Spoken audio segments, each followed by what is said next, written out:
kita mulai pembelajaran kita, ada baiknya kita buka dengan doa. Silakan, siapa yang bawa doanya? Mari kita satukan hati kita, mari kita bersatu dalam doa.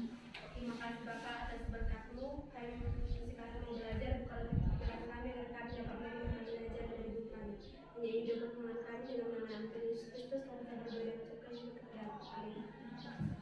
Ya, sebelum kita mulai pembelajaran, ada baiknya Ibu absen dulu. Ada yang tidak hadir?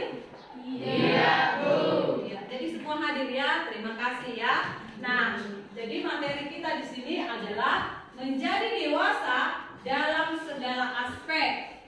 Ini diambil dari Lukas 5 ayat 52. Tapi sebelum Ibu jelaskan, sebelum kita lihat, Ibu kasih tugas dulu di sini. Kalian berkelompok ya, silakan dulu dikerjakan ya. Nanti biar kita bacakan hasil diskusinya, kemudian kita simpulkan pengertian dari dewasa itu seperti apa. Silakan.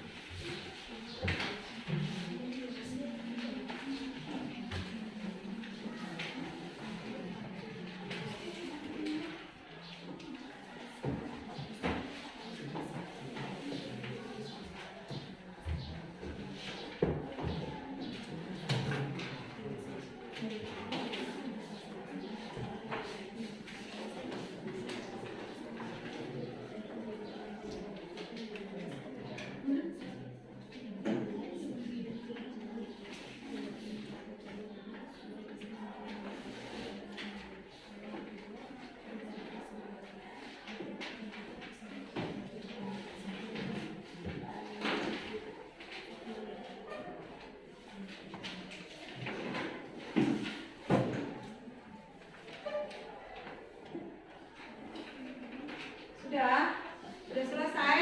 Sudah, Bu. Oke, supaya kita presentasikan, silakan kita mulai dari kelompok yang pertama. Silakan.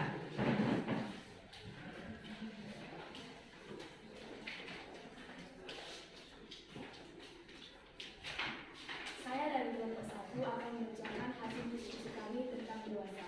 Yang pertama, apakah yang Anda pahami tentang dewasa? Menurut kami, dewasa itu bukan soal usia, tetapi dewasa itu merupakan perubahan bentuk fisik dan sikap seseorang dan tentang bagaimana kamu berpikir lebih luas ketika dalam relasi tersebut. Yang kedua, sebutkan ciri-ciri dewasa. Sudah bisa memilih mana yang baik dan mana yang buruk. Yang kedua, sudah bisa berpikir sebelum bertindak. Yang ketiga, bisa mengerti orang lain. Yang keempat, tidak mudah emosi. Sekian dari kami kelompok 1. Terima kasih.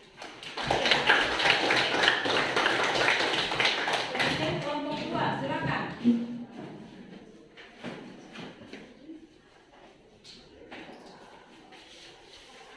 Saya akan mempresentasikan diskusi dari kelompok 2. 1. Apa yang Bapak pahami tentang dewasa? Menurut kelompok kami, kelompok 2 tentang dewasa, tingkat di mana seseorang mampu menyelesaikan masalah tanpa membuat masalah yang baru muncul kembali. 2. Sebutkan ciri-ciri dewasa. Yang pertama, bisa memilih mana yang baik dan mana yang buruk. 2. Berpikir sebelum bertindak. 3. Berbesar hati ketika menerima kritik. Sekian dan terima kasih. Oke. Kemudian kelompok 3, silakan.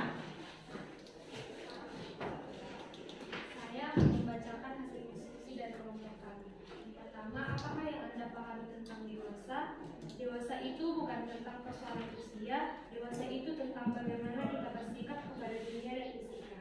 Kedua, sebutkan ciri-ciri dewasa. Ciri-ciri dewasa yang pertama, bisa memilah mana yang baik dan buruk. Yang kedua, melihat sesuatu dari sudut pandang positif. Dan yang ketiga, menghargai orang lain. Sekian dan terima kasih.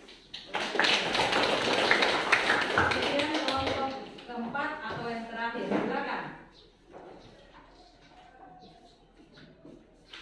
Saya akan membacakan hasil diskusi dari kelompok 4. Apa yang Anda pahami tentang dewasa? Dewasa adalah bertambah umur atau seseorang, bukan cuma umur, tetapi dengan pemikiran yang lebih luas. Disebutkan ciri-ciri dewasa. Ciri-ciri dewasa adalah sadar diri atau bisa membedakan mana yang baik dan mana yang buruk. Berpikir sebelum bertindak supaya tidak menyakiti hati orang lain. 3. Berbesar hati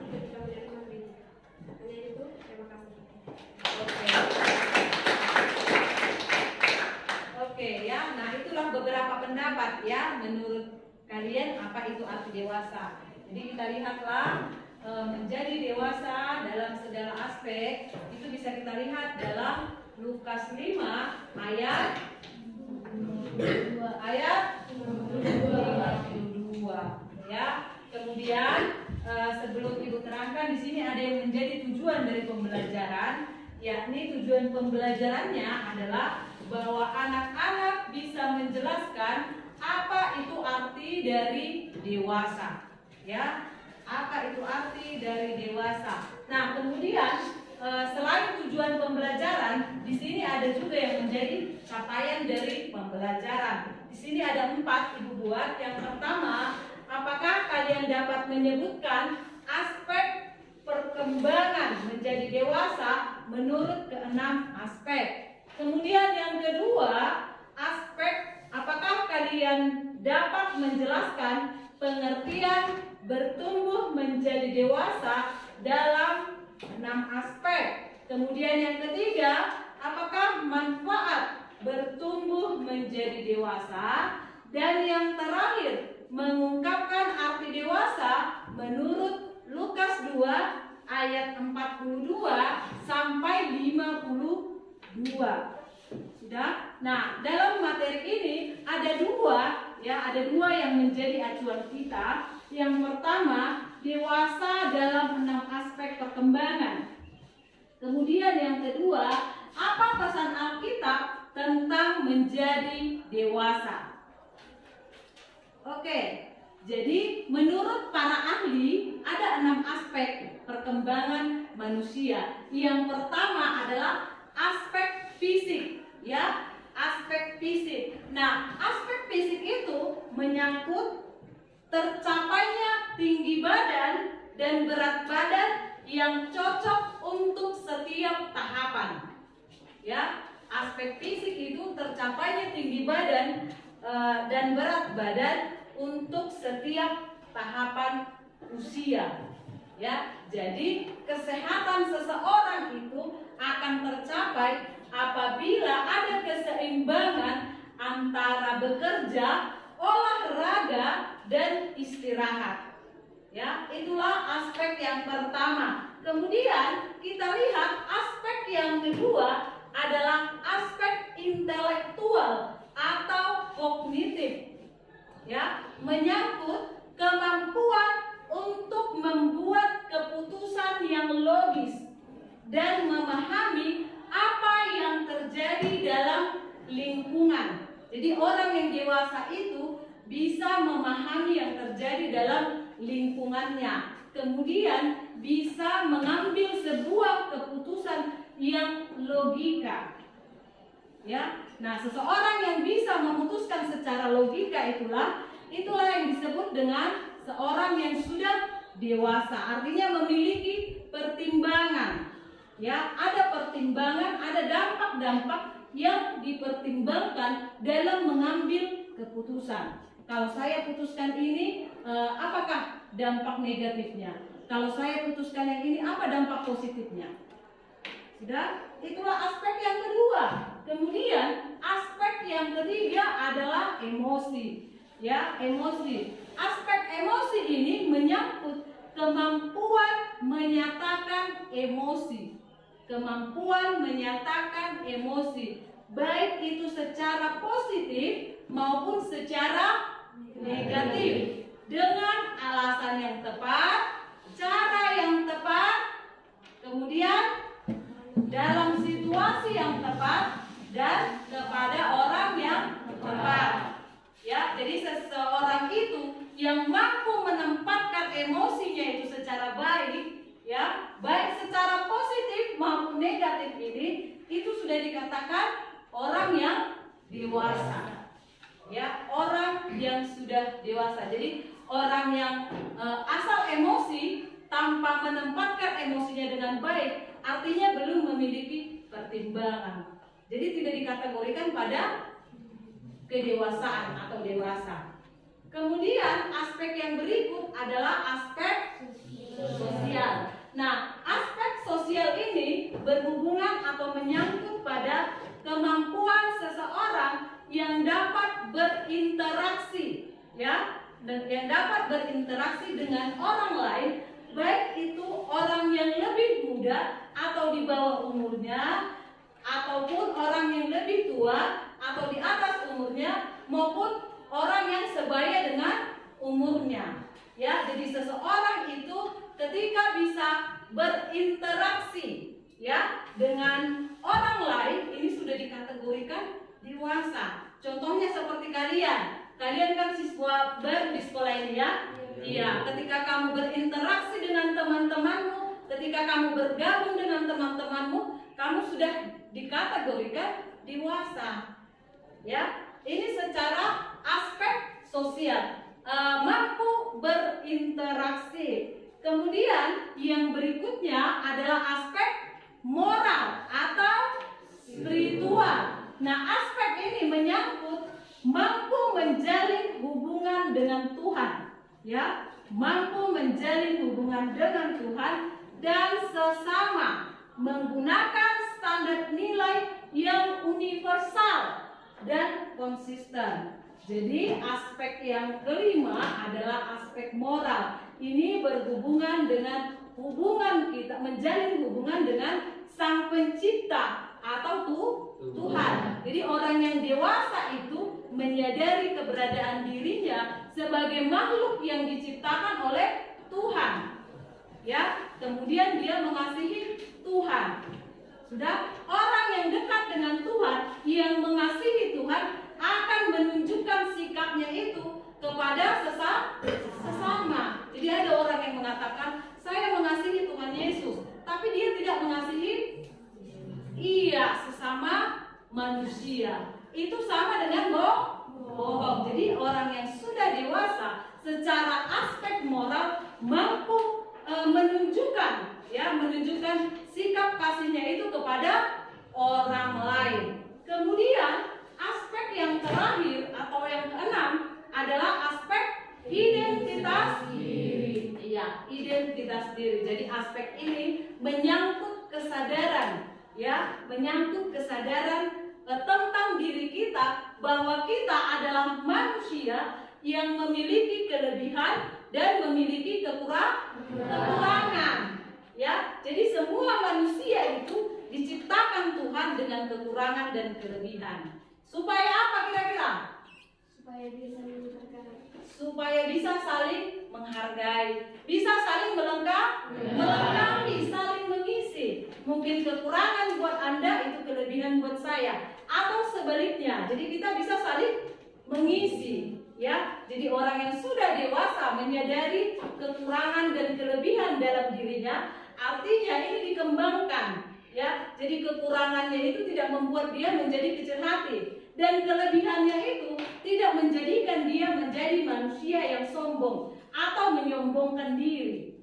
Ya, oke. Nah, itulah keenam aspek, ya, aspek perkembangan yang dialami oleh manusia. Ya, kemudian kita masuk yang kedua, pesan Alkitab tentang menjadi dewasa. Ya, kalau tadi poin yang pertama 6 aspek perkembangan, ya, sudah kita lihat. Sekarang pesan Alkitab tentang menjadi dewasa itu bisa kita lihat dalam Lukas 2 ayat 42 sampai 52. Ya, nah di sini menceritakan tentang kisah Yesus. Ya, menceritakan tentang kisah Tuhan Yesus ketika Tuhan Yesus sudah berumur 12 tahun. Ya, ketika Tuhan Yesus sudah berumur 12 tahun, dia ikut dengan orang tuanya. Siapa orang tua Yesus? Siapa orang tuanya? Ayah dan ibunya siapa?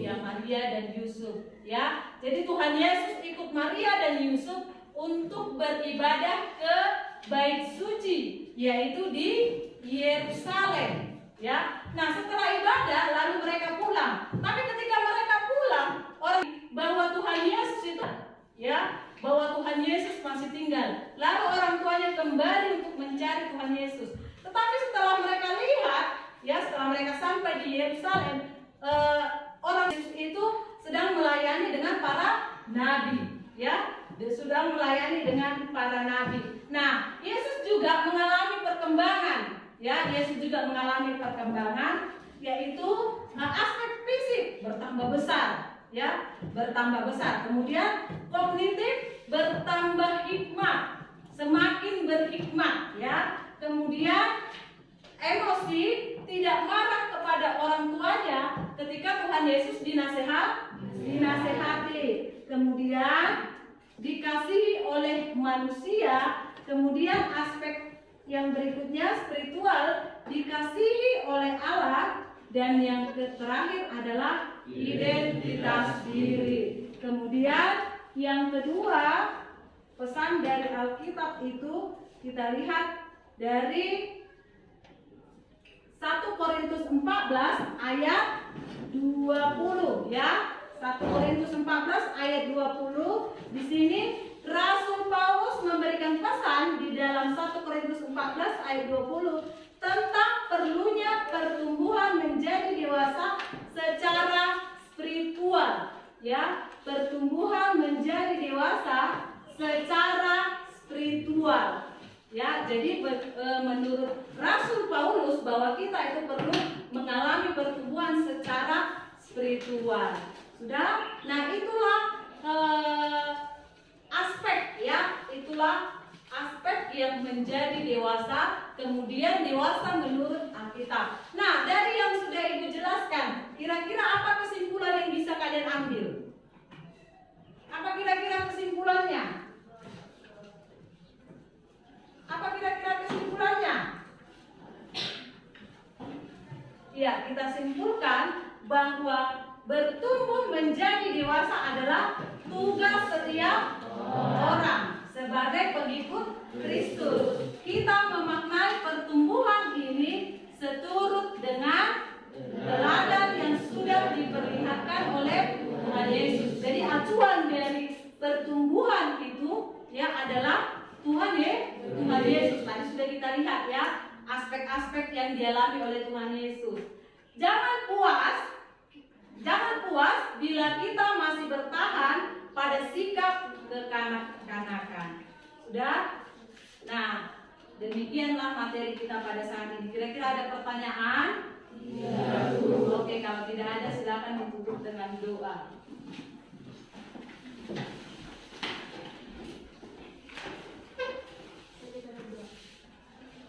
Terima kasih Tuhan Yesus, kami sudah selesai melaksanakan pembelajaran kami. Berikanlah pembelajaran ini menjadi berkat bagi kehidupan kami. Hanya ini doa permohonan kami dalam nama Yesus Kristus, Bapa dan Yesus kepada kami.